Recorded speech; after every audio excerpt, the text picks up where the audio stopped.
the hook, right? Yes. Put it on the front.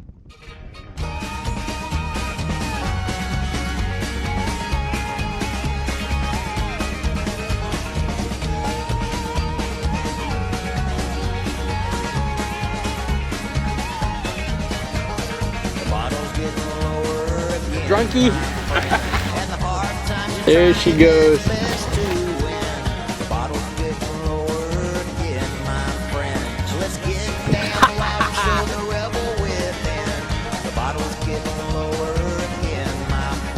So do yourself a shot and let's start to sing.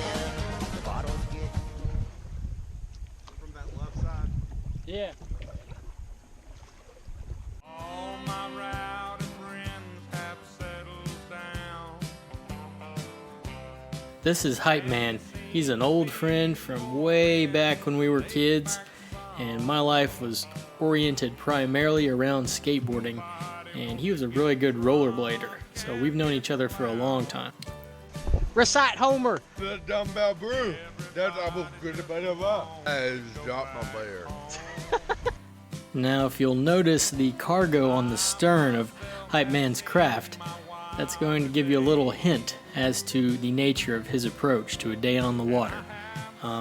Pay attention especially to the trim of the boat. Notice how the bow is sitting almost completely out of the water. That may tell you something about the nature of his cargo. At first glance, it may seem like a sailboat and a kayak are not going to be very compatible on any sort of voyage, and that they're not going to play well together. But actually, we've done this sort of thing many times, and it works out quite nicely because we always begin our journey by going into the wind. This is going to slow me down a lot in my sailing skiff because I'm going to have to be tacking back and forth to work my way into the eye of the wind.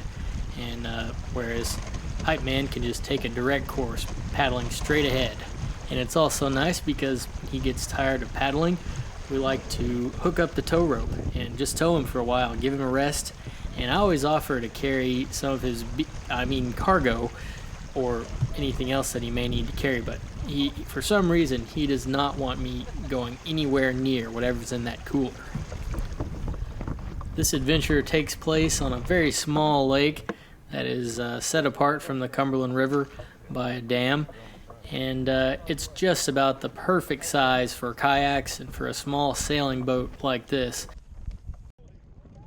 Our very first kayak adventure took place on this very lake some years ago, and what we did was set out from the dam and paddle all the way to the back of the lake. It's kind of a beaver bog, really. Somehow we worked our way back to this really cool spot, which was a cold, clear, fast-flowing spring. And now on that occasion, if I recall, the water was, the lake was pretty much flooded. The water was very high, and that made it a lot easier to get back there. But that is our mission on this trip. We want to try and get back to that same spring. The drain in this kayak is on the very extreme end of the stern, and we always seem to forget to plug it up somehow. Usually we just use a stick. You'll notice Hype Man's precious cargo there on the back. I can't say what it is, but it must be heavy. It seems that may have something to do with this persistent swamping problem that this boat seems to have. While Hype Man drains the boat out, I'm just sitting there on anchor, getting a little bit of footage.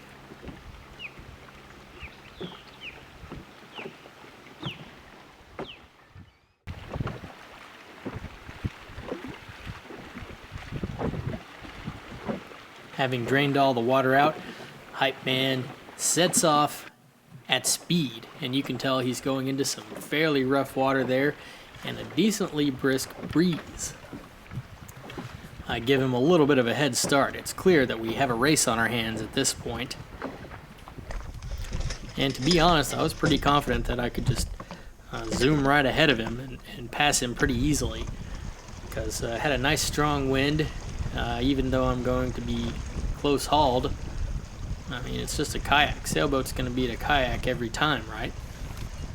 Turns out there's something to be said for just being able to hold a straight course to where you want to go. I was sailing pretty fast, but the the wind just kept shifting so much I was having a little bit of a hard time getting to my destination. And eventually the wind just died off altogether. Or maybe I had just come into the lee of the hill where that lost spring flows out of. Either way, it was clearly time to start rowing. And the water now is getting very shallow, maybe 24 inches at best, so that means I'm going to have to unship the rudder. Because I was preoccupied with converting the boat over to rowing mode, I wasn't able to get footage of Hype Man draining the boat out one more time, standing at the mouth of the creek. When I arrived at the mouth of the creek, he had climbed a tree, as he is prone to doing. Actually, I've seen him climb some really tall trees, usually with a chainsaw in one hand, and climbing up 30 or 40 foot. You can see here just how incredibly shallow it is back in this creek area if you happen to get out of the channel.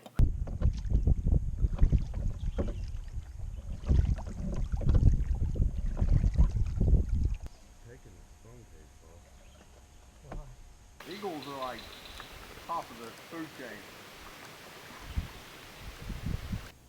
The actual channel is narrower here than the appearance of the water, so I decided to go with just using the canoe paddle to make my way up the narrowest part. Well, we've discovered a beaver's habitat. You can see their trails all on the banks back in here, and we've discovered a little bit of a dam, and on the way in we found a beaver lodge.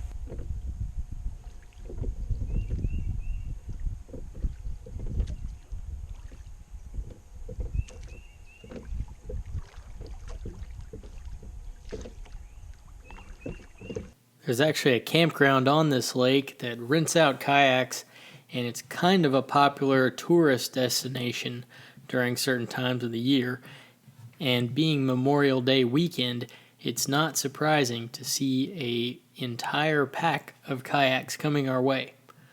But come on, guys, you're ruining our notion of pretending to be Lewis and Clark.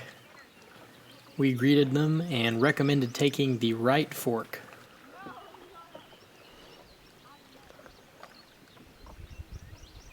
That's the whole paddle. We're in a creek channel then, I'd say. Yeah. I surely would say.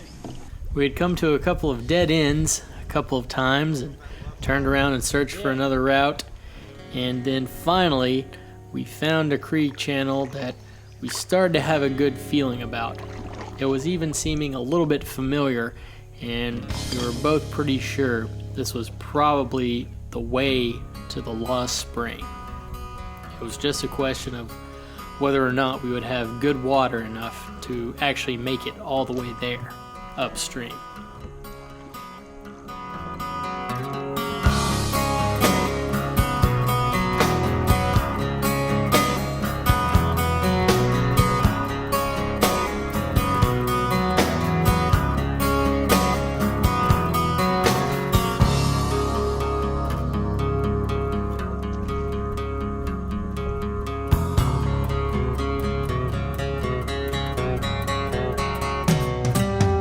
I'm the one saving the pain from you.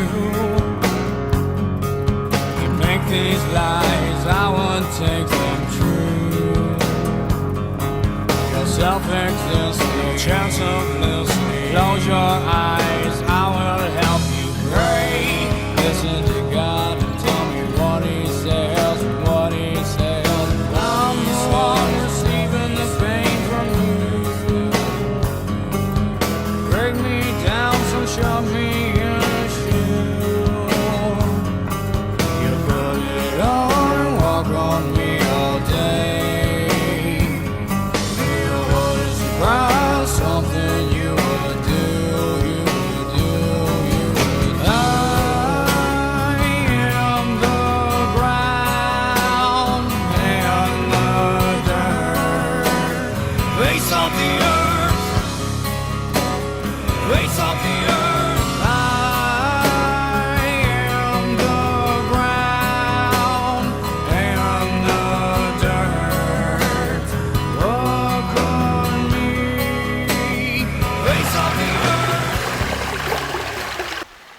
They have found the legendary spring. The explorer, he is drinking the Bud Light, as is tradition when you are finding spring. I wouldn't drink it from there. I would drink it from the rocks.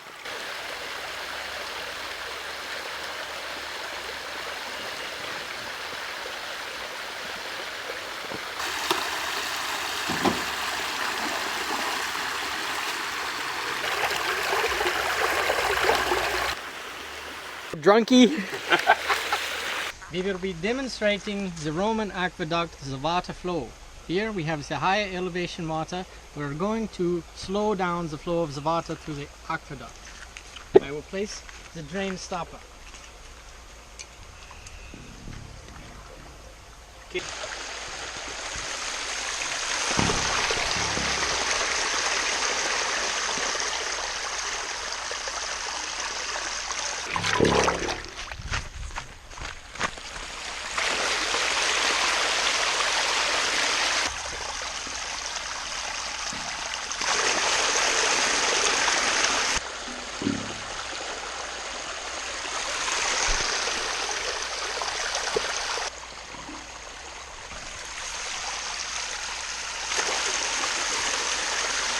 My lesson in hydrodynamics was interrupted by a massive train of Jeeps creeping down the trail.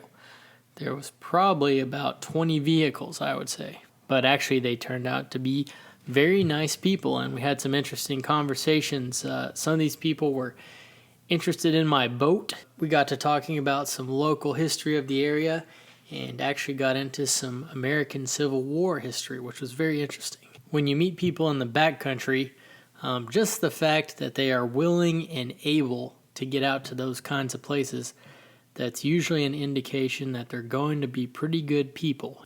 And then the cavalry arrived, which was the pack of kayaks that we saw earlier.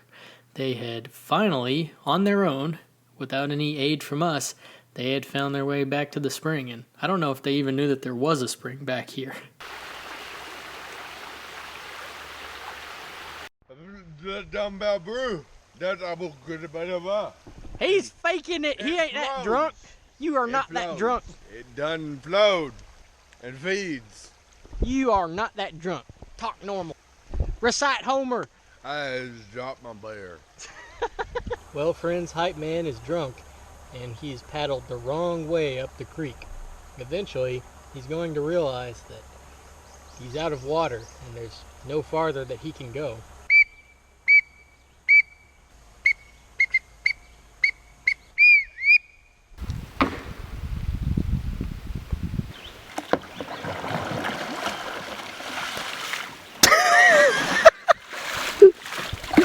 Do you have some beersers? I had a few beersers. I was afraid you were going to go around and go a different way like that and go back out to the lake. I don't know if it goes there really. It does. Does it? Yeah. It's draining now. It keeps swamping her. She got too many holes in it, damn it. It's all going to the bow, dude. There she goes. Drain her. The flag's still flying. That's all that matters. We eventually made it out of the labyrinth of creeks, beaver bogs, and sloughs. And Hype Man, he wanted me to hook up to the kayak again and tie off and give him a tow back to camp downwind. That ought to be pretty easy. Well, we'll see how that goes. Oh shit. Oh shit. You'll be alright, dude. You okay? Coming up in the next video, we will find out how the downwind towing of the kayak went. It's possible that there was somewhat of an incident. It's possible it may have had something to do with Hype Man's cargo. Hey, bud. You know what you shouldn't have done? Trusted me.